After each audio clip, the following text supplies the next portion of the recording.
Բարև ձեզ սիրելի ունկնդիրներ, դուք լսում եք Ախալու քաղաքի ձայնը ռադիոհաղորդումը։ Եվ այսօր մենք միասին կխոսենք մի թեմայի մասին, որը վերջին տարիներին դարձել է աշխարհի ամենաշատ քննարկվող թեմաներից մեկը։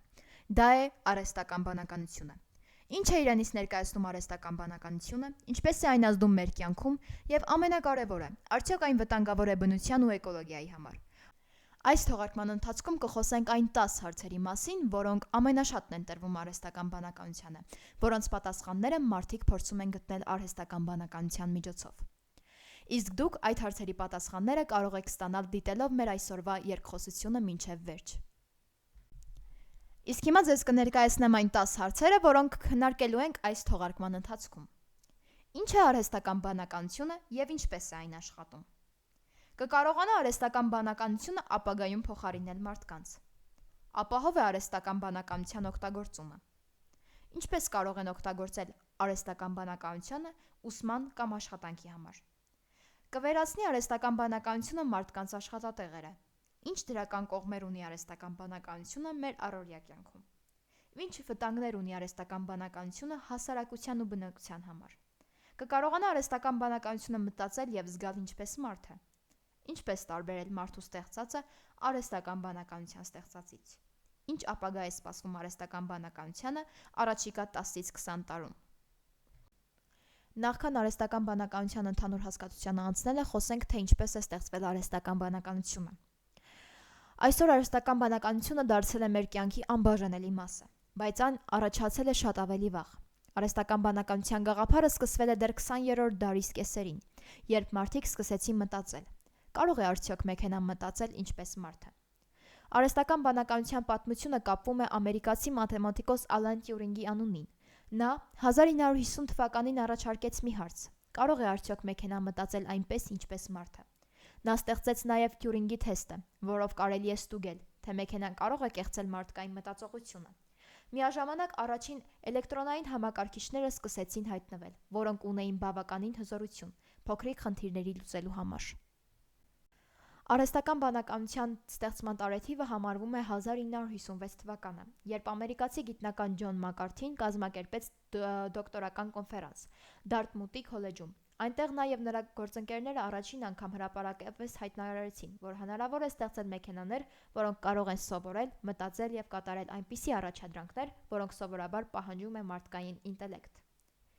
1960-ից 70-ական թվականներին կատարվեցին առաջին փորձերը եւ ծրագրերը։ Այդ շրջանում գիտնականները ստեղծեցին առաջին ծրագրերը, որոնք կարող էին շախմատ խաղալ, լուծել տրամաբանական խնդիրներ եւ հասկանալ պարզ լեզվական հրահանգներ։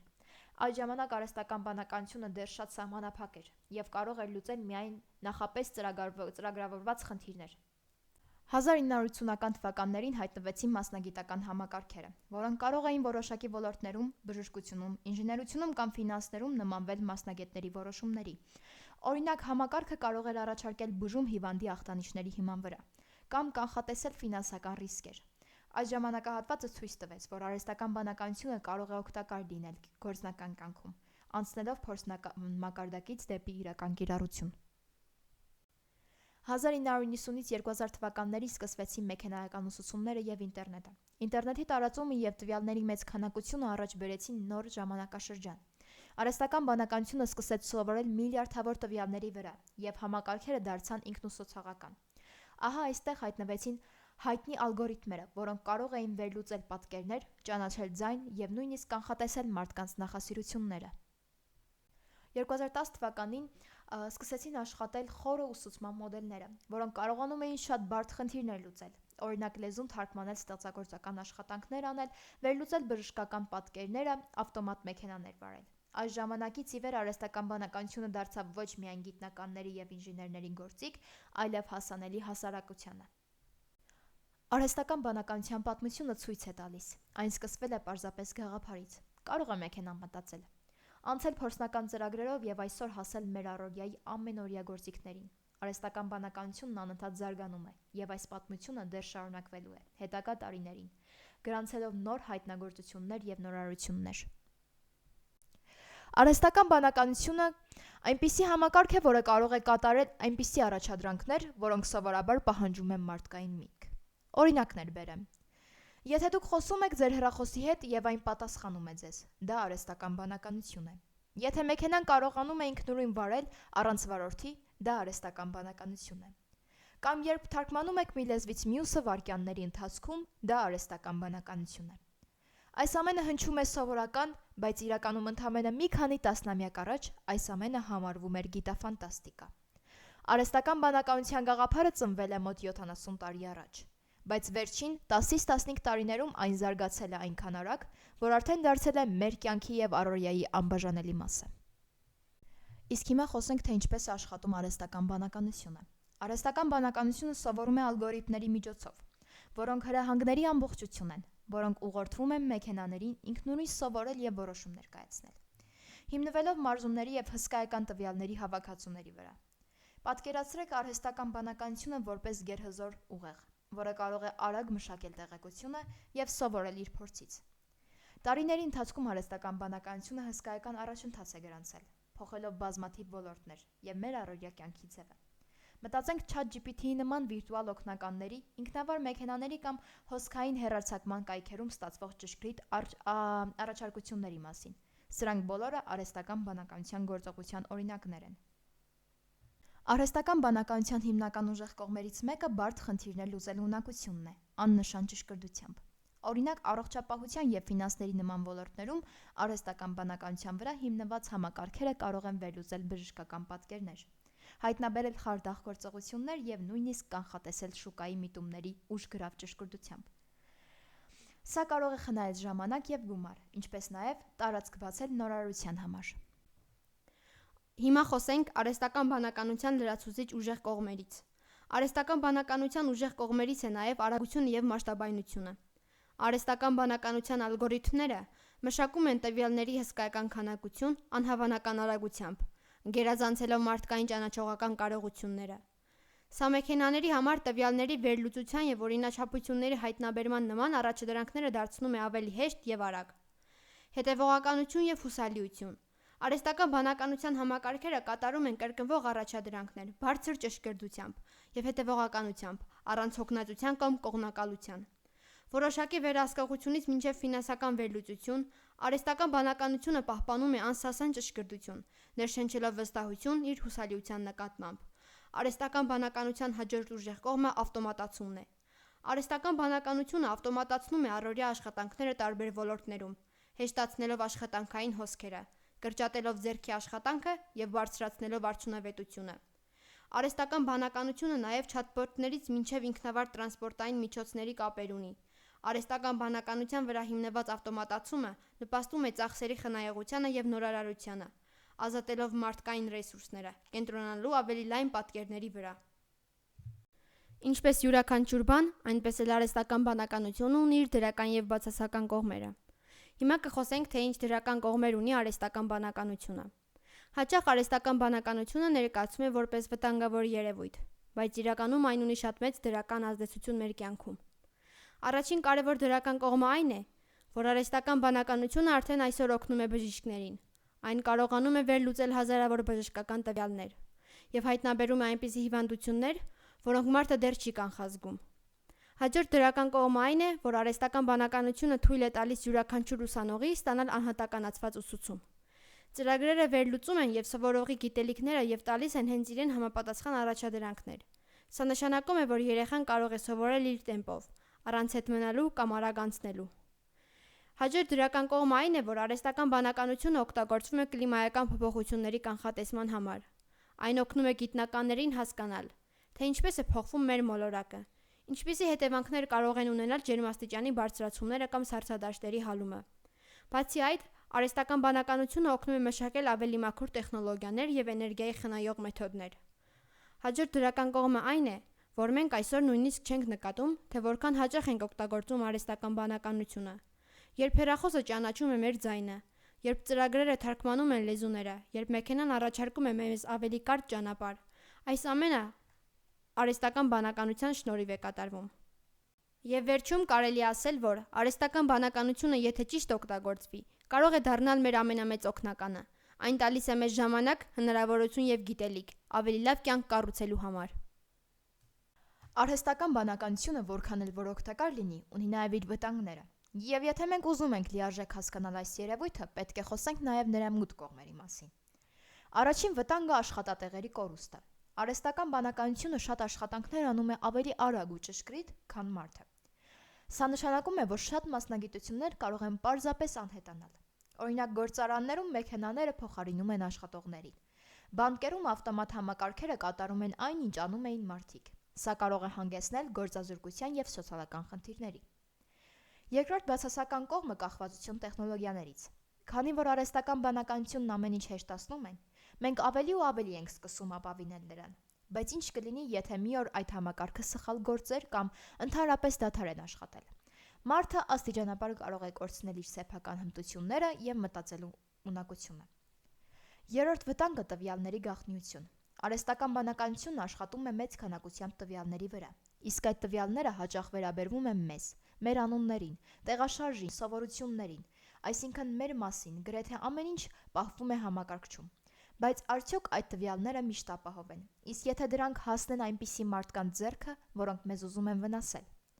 Չորրորդ բացասական կողմը վերահսկողության կորուստ։ Կարելի է պատկերացնել իրավիճակ, երբ արհեստական բանականությունը սկսում է որոշումներ կայացնել մարդու փոխարեն։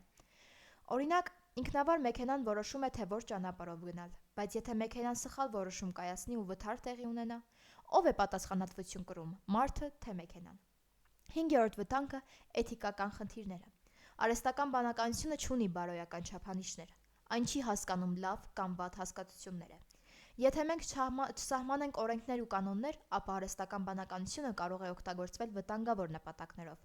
ռազմական ոլորտում, մանիպուլյացիայի կամ նույնիսկ մարդկանց վերահսկելու համար։ Եվ վերջապես արհեստական բանականության զարգացումը մեծ ազդեցություն ունի բնության վրա։ Սերվերային կենտրոնները, որտեղ աշխատում են այս համակարգերը, սպառում են ահռելի քանակությամբ էներգիա, իսկ այդ էներգիայի արտադրությունը հաճախ վնասում է շրջակա միջավայրին։ Բացի այդ, նոր սարքերի արտադրությունը պահանջում է հանքանյութեր, իսկ հին սարքերը դառնում են թափոններ, որոնք դժվար է վերամշակել։ Այսպիսով կարելի է ասել, արհեստական բանականությունը, ինչպես ամեն հզոր գործիք, ունի երկու կողմ։ Այն կարող է օգնել, բայց եթե սխալ օգտագործվի, կարող է դառնալ վտանգավոր։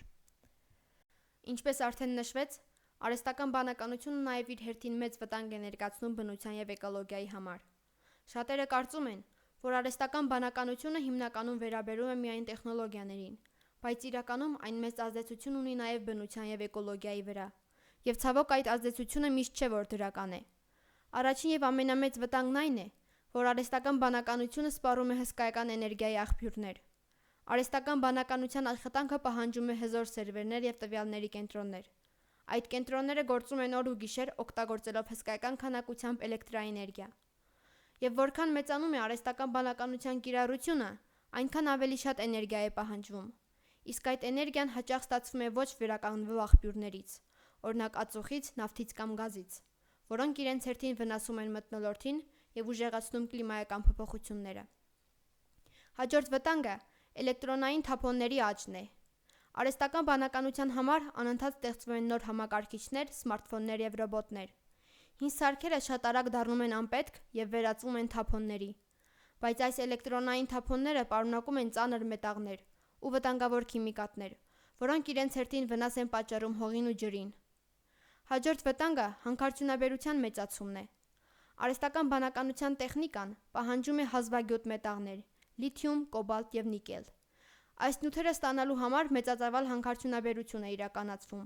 իսկ հանքերի շահագործումը ոչնչացնում է բնական միջավայրը, աղտոտում է գետերն ու օդը և վնասում կենդանիների ու մարդկանց առողջությունը։ Հաջորդ վտանգը ածխաթթու գազի արտանետումներն են։ Արհեստական բանականության միջոցով տվյալների մշակումն այնքան մեծ ծավալների է հասնում, որ արդեն համեմատվում է ամբողջ երկրների արտանետումների հետ։ Օրինակ, երբ մենք օգտագործում ենք մեծ լեզվային մոդելներ կամ առաջադեմ ծրագրեր, դրանք կարող են մեկ հարցի մշակման համար օգտագործել այնքան էներգիա, որքան մարդը մի քանի օրում։ Հաջորդ վտանգը բնության նկատմամբ անուղղակի ազդեցությունն է։ Արհեստական բանականությունն օգտագործվում է արդյունաբերության մեջ, արտադրությունը արագացնելու և շահույթը մեծացնելու համար։ Բայց որքան արագ է արտադրությունը, այնքան շատ են օգտագործվում բնական ռեսուրսները և այնքան մեծ է բնության ծանրաբեռնվածությունը։ Այսպիսով, արհեստական բանականությունը որքան էլ օգնի գիտությանը և մարդկանց, եթե այն չկառավարվի ճիշտ, կարող է դառնալ նոր սպառնալիք մոլորակի համար։ Ինչպես արդեն խոսեցինք, արհեստական բանականությունը մեծ վտանգ է հասցնում էկոլոգիային։ Ինչպես անել, որպեսզի այն չդառնա էկոլոգիական վտանգ։ Առաջին քայլը անցնել մաքուր էներգիայի աղբյուրների։ Եթե արհեստական բանականության համակարգերը սնվեն արևային, քամու կամ ջրային էներգիայով, ապա դրանց վնասը բնությանը կտրուկ կնվազի։ Այսօր արդեն կան ընկերություններ, որոնք իրենց տվյալների կենտրոնները կառուցում են արևային պանելներով կամ քամու էներգիայով։ Սա ապացուցում է, որ հնարավոր է համատեղել տեխնոլոգիա և բնապահպանությունը։ Երկրորդ քայլը համակարգերի արդյունավետություն։ Մենք պետք է ստեղծենք ավելի խելացի ծրագրեր, որոնք նույն աշխատանքը կանեն ավելի քիչ էներգիա օգտագործելով։ Օրինակ, եթե արհեստական բանականությունը սովորում է շատ տվյալների վրա, կարելի է մշակել մեթոդներ, որոնք կսովորեցնեն ավելի արագ և ավելի փոքր ռեսուրսներով։ Երրորդը սարքավորումների վերամշակում։ Արհեստական բանականության սարքերը չպետք է դառնան աղբ։ Եթե մենք զարգացնենք վերամշակման մշակույթը, ապա հին սարքերից կարելի է ստանալ նոր նյութեր ու օգտագործել դրանք նոր տեխնոլոգիաներում։ Չորրորդը պատասխանատու կառավարում։ Պետությունները և միջազգային կազմակերպությունները պետք է սահմանեն կանոններ, որպեսզի արհեստական բանականությունը չօգտագործվի բնությանը վնաս պատճառող նախագծերում։ Օրինակ, չպետք է խրախուսվի այնպիսի արտադրություն, որտեղ չի հաշվի առնվում բնապահպանության վնասը։ Եվ ամենակարևորը՝ հասարակության մասնակցությունը։ Յուրաքանչյուր մարդ պետք է հասկանա, որ իր ընտրությունը կարևոր է։ Երբ մենք օգտագործում ենք տեխնոլոգիաները խնայողաբար, ընտրում ենք վերամշակվող սարքեր կամ աջակցում ենք մաքուր էներգիային, մենք ուղղակիորեն նպաստում ենք էկոլոգիայի պահպանությանը։ Ամփոփելով կարելի է ասել, արհեստական բանականությունն ինքնին ոչ լավ է, ոչ էլ վատ։ Այն պարզապես գործիք է, ինչպես մուրճը, որը կարող է և տուն կառուցել, և վնաս պատճառել։ Եթե մենք ճիշտ կառավարենք արհեստական բանականությունը, օգտագործենք այն մաքուր էներգիայով, խնայողաբար և պատասխանատվությամբ, ապա այն կարող է դառնալ մեր դաշնակիցը, օգնելով պահպանել բնությունը և ապահովել առողջ ապագա։ Վստահ եմ, շատերդ արհեստական բանականություն օգտագործելու ընթացքում մեծ սխալներ եք թույլ տալիս։ Քանի որ շատերը արհեստական բանականության օգտվելու ժամանակ բարևում են արհեստական բանականությունը կամ տեղեկություն ստանալու վերջում հայտնում են շնորհակալություն։ Այս ամենը չի կարելի կատարել, քանի որ այդ ժամանակ արհեստական բանականությունը ծախսում է հսկայական էներգիա։ Իսկ ինչպես է ծախսվում այդ էներգիան։ Երբ դուք բարևում եք կամ շնորհակալություն եք ասում, ձեզ պատասխանելու համար արհեստական բանականությունը այդ տեղեկությունը ուղարկում է իր սերվերներին, եւ սերվերները ստուգելով այդ տեղեկությունը հասկանում են, որ դա մարդկային զգացողություն արտահայտող խոսքեր են, եւ արհեստական բանականությանը տեղեկացնում է, որ դա տեղեկություն չէ, եւ արհեստական բանականությունը ծախսելով հսկայական էներգիա, ձեզ պատասխանում է մարդկային կերպով։ Քանի որ մենք ականատես ենք լինում տեխնոլոգիաների արագ զարգացմանը, բնական է մտածել ապագայի մասին։ Արդյոք արհեստական բանականությունը ի վերջո կգերազանցի մարդկային բանականությանը։ Արդյոք մենք շտապում ենք դեպի մի աշխարհ, որտեղ մեքենաներն են որոշում ամեն ինչ։ Արհեստական բանականության և մարդկային ինտելեկտի միջև կապի ըմբռնումը այսօրվա արագ զարգացող տեխնոլոգիական աշխարհում դա կարևորագույն նշանակություն ունի։ Այն այլևս միայն մասնագետների մտահոգությունը չէ։ Այն ազդում է մեր բոլորիս վրա, քանի որ արհեստական բանականության հնարավորությունները միաձուլվում են մեր հնարավորությունների հետ։ Դրանք վերաձուլվում են հասարակությունը տարբեր ասպեկտներում, ինչպիսիք են աշխատանքը, անձնական կյանքը և բարոյականությունը։ Այս փոխկապակցված միջավայրում կողմնորոշվելը մեր ապագան իմաստուն կերպով ձևավորելու բանալին է։ Վստահ ենք, շատերիդ մոտ հիմա հարց կառաջանա, թե ինչպիսին կարող է լինել մարդկության ապագան, եթե արհեստական բանականությունը շարունակի զարգանալ այս տեմպերով։ Եթե արհեստական բանականությունը զարգանա այս տեմպերով, մարդկային ապագան կարող է ունենալ մի քանի տարբեր կողմեր, ինչպես դրական, այնպես էլ վտանգավոր։ Առաջինը անհավանական հարմարություններ եւ հնարավորություններ։ Մարդկային կյանքը կդառնա ավելի հարմարավետ։ Արհեստական բանականությունը կկարողանա գրեթե բոլոր դժվարին գործերը անել մեր փոխարեն, տնային, գրասենյակային եւ նույնիսկ գիտական խնդիրները։ Բժշկությունը կփոխվի հեղափոխական կերպով։ Արհեստական բանականությունը կդառնա բժիշկների եւ գիտնականների աջակիցը, կանխատեսելով հիվանդություններ, առաջարկելով անհատական բուժումներ եւ նույնիսկ կանխարգելելով ծերացման որոշ գործընթացներ։ Գրթությունը կդառնա անհատականացված։ Արհեստական բանականությունը կհամապատասխանի յուրաքանչյուր մարդու ուսուցման տեմպին ու հետաքրքրություններին, դարձնելով ուսուցման գործընթացը առավել արդյունավետ ու հասանելի։ Կփոփոխվի նաեւ մարդկանց մտածելակերպը։ Շատ մարդիկ չեն կարողանա ինքնուրույն վերլուծել ու մտածել, քանի որ դա իրենց փոխարեն կանի արհեստական բանականությունը։ Ստեղծագործական գործընթացները նույնպես կարող են փոխվել։ Արհեստական բանականությունը մոտ ապագայում առաջարկելու է գաղափարներ, բայց մարդու ներշնչումն ու զգացմունքները կպահպանվեն անհրաժեշտ, բայց մասամբ փոխարինելի։ Սոցիալական ու տնտեսական հետևանքներ ևս տեղի կունենան։ Շատ աշխատանքներ կարող են ավտոմատացվել։ Պատերազմական և անվտանգության ռիսկեր։ Արհեստական բանականությունը մոտ ապագայում կարող է օգտագործվել որպես ռազմական տեխնոլոգիա, որը որոշիչ կարող է լինել հակամարտությունների ընթացքի վրա։ Կիբերանվտանգության վտանգներն աճելու են մոտ ապագայում։ Արհեստական բանականությունը կարող է օգտագործվել տվյալների խախտման, ապա տեղեկատվության կամ նույնիսկ համակարգերի վերահսկման համար։ Եվ վերջապես այս ամենը կանխելու համար պետք է խիստ սահմաններ դնել։ Ինչ կարող է անել արհեստական բանականությունը և ինչ չի կարող։ Օրինակ, չի կարելի թույլ տալ, որ այն որոշի մարդու փոխարեն առանց մարդու մասնակցության։ Եվ եզրափակելով այս միտքը, կարող ենք ասել, որ արհեստական բանականության այս տեմպերով զարգացումը կբերի հսկայական հնարավորություններ գիտության, բժշկության, կրթության ու կյանքը հեշտացնող տեխնոլոգիաների ոլորտում, բայց միառժամանակ դա կպահանջի պատասխանատու կառավարում, էթիկայի սահմաններ և մարդկանց կյանքի ու մտածողության ակտիվ մասնակցություն, որպեսզի տեխնոլոգիան չդառնա մեր վերահսկողը։ Քանի որ արհեստական բանականությունը, ինչպես նշեցինք, ունի շատ բացասական կողմեր, անպայման յուրաքանչյուր մարդ պետք է իմանա ինչպես անվտանգ օգտագործել արհեստական բանականությունը։ Նախ և առաջ ուշադիր եղեք անձնական տեղեկատվության նկատմամբ։ Մարդիկ պետք է խուսափեն իրենց լրիվ անունը, հասցեն, հեռախոսահամարը կամ ֆինանսական տեղեկությունները կիսելուց, եթե նրանք չեն վստահում հարթակին և չգիտեն, թե ինչպես են վարվում անձնական տվյալների հետ։ Հաջորդը հասկացեք գաղտնիության կարգավորումները։ Ժամանակ հատկացրեք արհեստական բանականության հարթակների գաղտնիության կարգավորումները վերանայելու և կարգավորելու համար ըստ ձեր հարմարավետության մակարդակի և չափից շատ մի կիսվեք։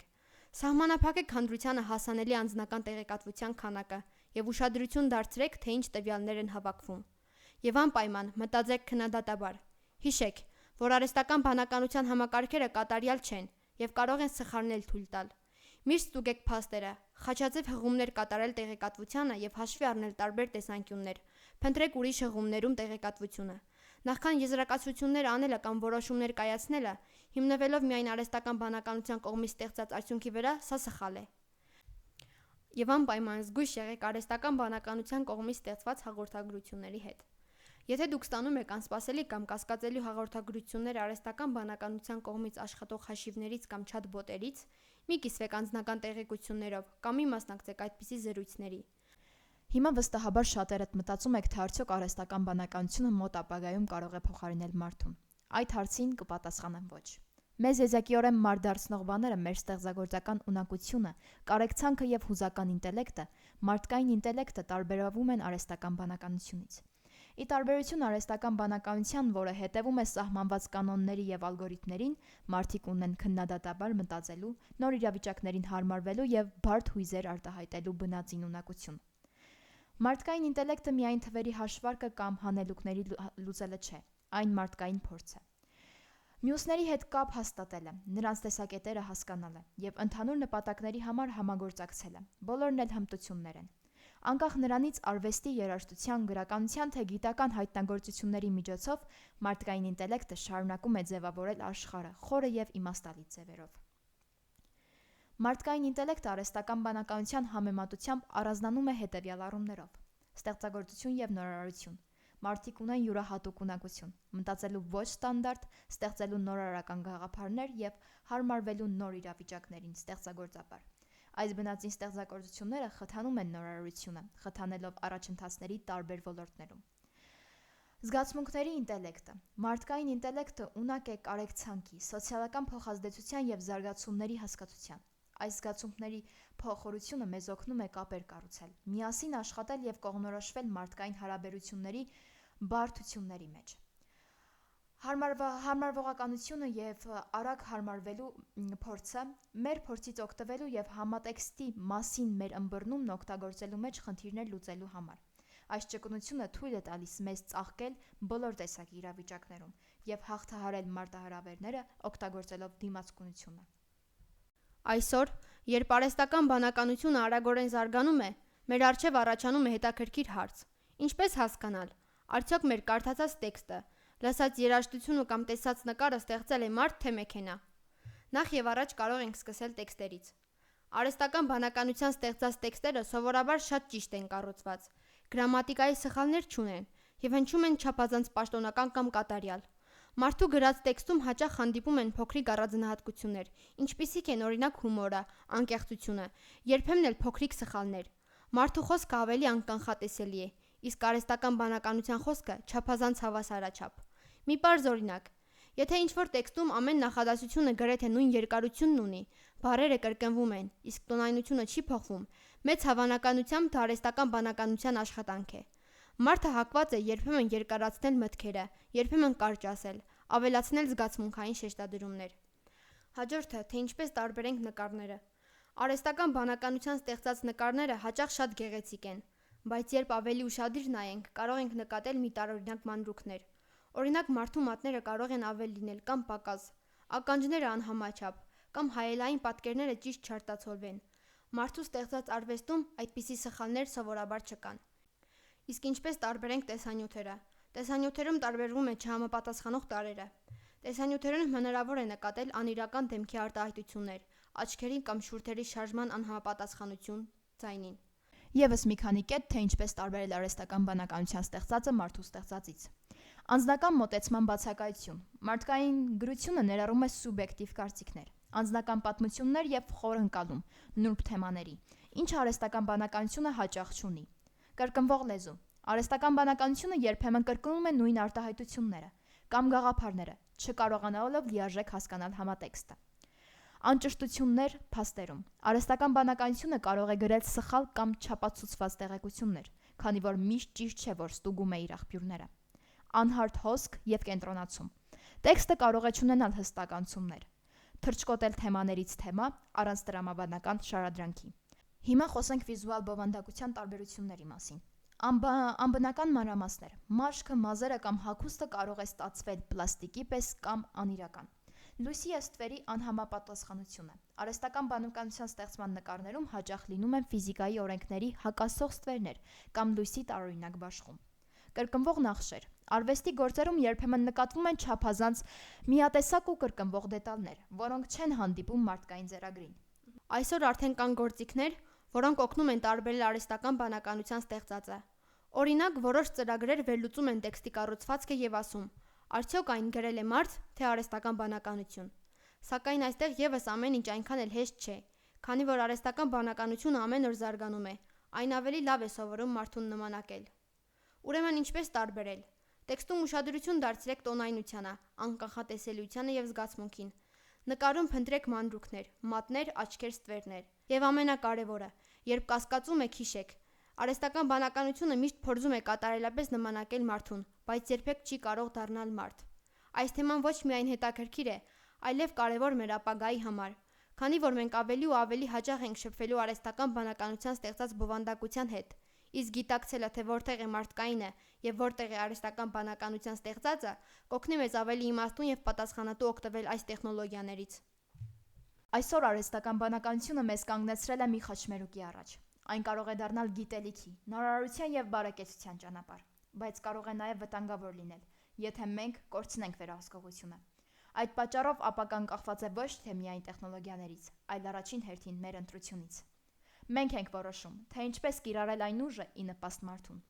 Եվ եթե առաջնորդվենք պատասխանատվությամբ ու համամարտկային արժեքներով, ապա արհեստական բանականությունը կդառնա ոչ թե վախեցնող ուժ, այլ վստահելի ուղեկից, մի աշխարհի համար, որտեղ մարդն ու տեխնոլոգիան միասին կառուցում են ավելի լուսավոր ապագա։